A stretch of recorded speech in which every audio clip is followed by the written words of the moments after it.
Hi everyone, welcome to my channel Gama institute.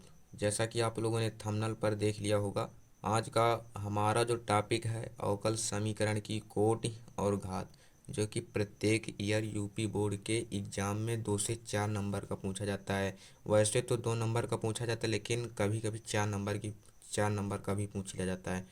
तो video को थोड़ा सा भी स्किप नहीं कीजिएगा, क्योंकि आज हम इस टॉपिक को ऐसा समझा देंगे कि वो मरते दम तक भी नहीं भूलोगे। यदि आपको यह वीडियो पसंद है तो इस वीडियो को लाइक कीजिएगा। चैनल पर नए हो तो चैनल को सब्सक्राइब भी कर दीजिएगा और बेल आइकन को भी प्रेस कर दीजिएगा, ताकि आने वाली वीडियो की हर अपडेट आप तक तुरंत पहुंचती रहे। चलो अब आगे देखते हैं। पहले हमें ये जान लेना आवश्यक है कि इससे सवाल बनता कैसे है, क्या सवाल में पूछा जाता है, कैसे हल करना है। देखिए, हमारे ये सवाल है, ऐसे पूछा गया अवकल समीकरण, ये आपका अवकल समीकरण है। इसमें पूछेगा क्या, कोट व घात ज्ञात कीजिए। आपके चुटकियों में 2 नंबर पक्के हो जाएंगे, एकदम 2 नंबर। तो ये पूछेगा अवकल समीकरण ये कि कोटि और घात बताइए। आपके चुटकियों में भी 2 नंबर पक्के हो जाएंगे। चलो आइए देखते। पहले हमें ये जानना होगा कोटि क्या है। अब कोटि एक साधारण सा कॉन्सेप्ट है कि अवकल समीकरण आपको दिया जाएगा, उसमें कितनी बार अधिकतम अवकलन किया गया है। अधिकतम अवकलन, बस साधारण सा कॉन्सेप्ट।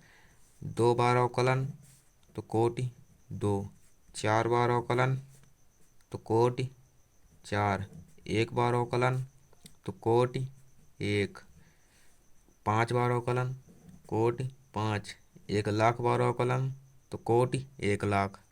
तो चलो हम आगे देखते हैं। ये हमारा एक अवकल समीकरण है। अब इसमें पूछेगा कोटि कितनी है। तो कोटि हमने क्या बताया, अधिकतम अवकलन d y by d x को हम अवकलन कहते हैं। यहाँ ये रहा d y by d x, इसका अवकलन कितने बार किया गया, 2 बार, तो इसकी कोटि 2। अब यहाँ पर अगर हम 3 कर दे, इसका अवकलन कितनी बार किया गया। अब इसको गोली मार दो, इससे हमारा कोई मतलब नहीं है, घात लगी हो तो इससे कोई मतलब नहीं। देखिए यहाँ पर 1 बार अवकलन हुआ है, लेकिन अब यहाँ पर मैंने 3 कर दिया, यहाँ पर भी 3 कर दिए, 3 कर दिया। तो अब इसका कोट कितनी हो गई, 3। अब घात समझ लेते हैं। घात हमारी क्या होती है कि उच्चतम कोटि के अवकलन को की धनात्मक घात को, उच्चतम कोटि के अवकलन की धनात्मक घात को उस अवकल अवकल समीकरण की घात कहते हैं। तो चलो अब आगे देखते हैं। अधिकतम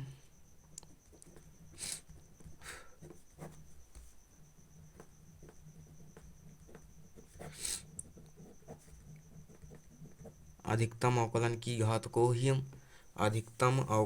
घात को हम अवकल समीकरण की घात कहते हैं। अब देखिए, हमारा एक उदाहरण लेते हैं, d y by d x बराबर ई की पावर एक्स। अब यहाँ पर अवकलन कितने बार हुआ है, 1 बार, तो इसकी घात 1 है। अब यहाँ पर 1 तो लिखा जाता नहीं, लेकिन 1 हमको मानना पड़ता है ना कि 1 यहाँ पर है। तो यहाँ पर देखिए 1 है, तो 1 है, तो इसकी घात कितनी हो गई, 1। अब यहाँ पर देखिए डी स्क्वायर वाई अपान डी एक्स, इसको दूसरा उदाहरण लेते हैं हम आपके सामने। यहाँ पर इसका स्क्वायर है प्लस वाई है बराबर 0। अब इसमें बताओ घात कितनी है।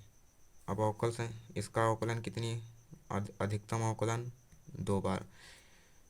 जिसका अधिकतम अवकलन हो उसी की घात को हम अवकल समीकरण की घात कहते हैं। अधिकतम अवकलन यहाँ पर हुआ है 2 बार पूरे अवकल समीकरण में। पहले तो एक ही जगह अवकलन हुआ है, यहाँ पर इसकी घात 2, तो अवकल समीकरण की घात 2। यही हमारा सीधा कॉन्सेप्ट है। तो इसकी घात कितनी हो जाएगी, 2।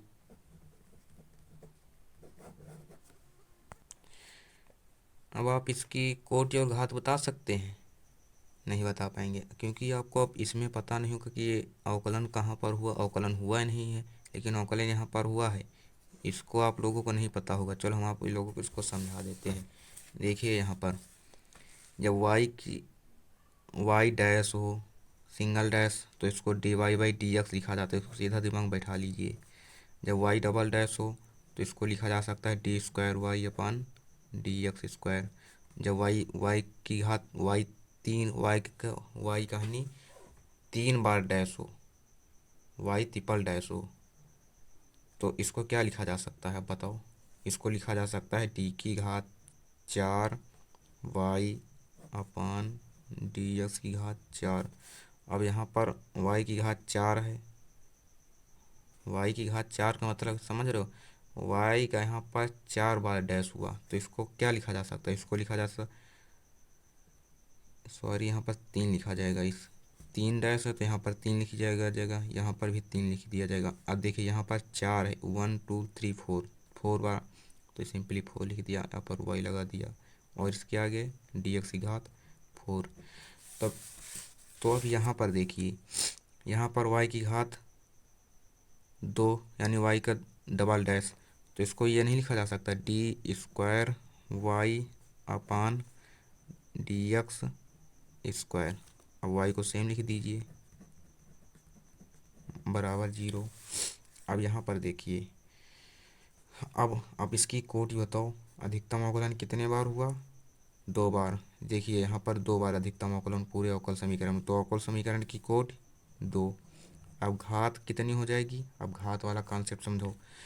अब घात अधिकतम अवकलन यहाँ पर हुआ, इसकी घात कितनी है, घात तो या कौन है, अब घात है या कौन है, या कौन है का मतलब कि घात हरदम की यह की घात 1 होती है, यह घात 1 होती है, यह घात 1 है, लेकिन लिखी नहीं जाती। अब यहाँ पर एक घात 1 है तो समझो यहाँ पर घात 1 है तो यहाँ पर इसकी घात कितनी हो जाएगी, अधिकतम अवकलन की घात 1, तो अवकल समीकरण की घात 1। अब चलो अच्छा, अब इसकी कोटि और घात बताओ, तो आप खट से आंसर दोगे कि इसका अवकलन 1 बार तो कोटि 1, घात इसकी घात 1 तो घात 1, लेकिन कोटि तो आपने सही बताया लेकिन घात गलत। अब आप बोलोगे ये कैसे हो गया। अब देखिए साधारण सा कॉन्सेप्ट है कि d y by d x कभी थीटा के रूप में नहीं होना चाहिए, घात अपरिभाषित होती है। अब देखिए यहाँ पर साइन थीटा, थीटा की जगह पर d y by d x, तो घात यहाँ पर अपरिभाषित हो जाएगी, कोई भी घात नहीं होगी। लेकिन कोटि 1 बार हो, कोटि से हमने कोई भी नहीं मतलब, यहाँ पर अधिकतम अवकलन 2 बार होगा तो यहाँ पर कोटि 2 हो जाएगी। लेकिन अब यहाँ पर देखिए साइन हमने क्या बताया कि d y by d x कभी थीटा के रूप में नहीं होना चाहिए, तो यहाँ पर थीटा के रूप में है तो घात अपरिभाषित। अब एक बार और, d y by d x कभी ई की पावर में नहीं होना चाहिए, नहीं तो घात तब भी अपरिभाषित हो। अभी हमने बताया कि d y by d x theta के रूप में अगर होगा तो घात अपरिभाषित हो जाएगी, कोट से कोई मतलब नहीं होगा। अगर d y by d x e की पावर में होगा तभी घात अपरिभाषित हो जाएगी। चलो हमने वही वही ये वाला एग्जांपल हमने यहाँ पर ले लिया। अब देखिए यहाँ पर हमको पहले सरल कर लेना चाहिए। देखिए यहाँ पर वाई डैश, तो कुछ लोगों को समझ में नहीं आ रहा होगा, तो हमने ये बताया था वाई डैश को d y by d x लिखा जा सकता है, तो हम इसको भी लिख लेंगे वाई की power m plus y square plus e की पावर वाई डैश को हम क्या लिख सकते हैं, d y by d x, तो हम भी लिख लेंगे d y by d x equal to 0। अब आप बताओ कि कोटि क्या होगी और घात क्या होगी। अब कोटि यहाँ पर अधिकतम अवकलन 1 बार हुआ तो साधारण सा है तो 1 बार 1 कोटि हो जाएगी। अब लेकिन घात घात अब देखिए हमने कहा था ई की पावर में d y by d x नहीं होना चाहिए, d y by d x, लेकिन यहाँ पर डी वाई ई की पावर में d y by d x है तो घात अपरिभाषित हो जाएगी, घात अपरिभाषित। चलो हम उम्मीद करते हैं कि आपको एक कॉन्सेप्ट समझ में आ गया हो। तो हम ये वाला सवाल हल कर लेते हैं जो कि आपके बोर्ड एग्जाम में पूछा भी गया है 2 नंबर का। तो चलो हम इसको हल करते हैं। डी स्क्वायर, अब सवाल हमसे पूछा क्या है, अवकल समीकरण की कोटि व घात क्या है, घात है।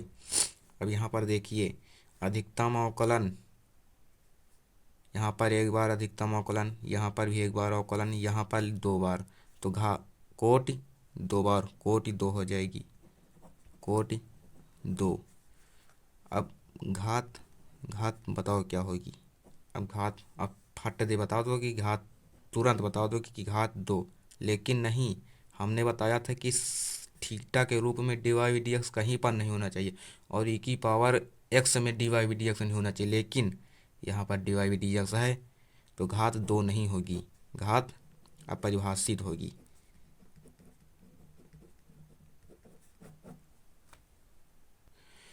तो अब हम आशा करते हैं कि आपको ये कॉन्सेप्ट समझ में आ गया होगा। तो हम आपको ये क्वेश्चन एक होमवर्क में दे रहे हैं, इसका हमें उत्तर कमेंट बॉक्स में दीजिएगा। हम आपके कमेंट का ज़रूर रिप्लाई करेंगे या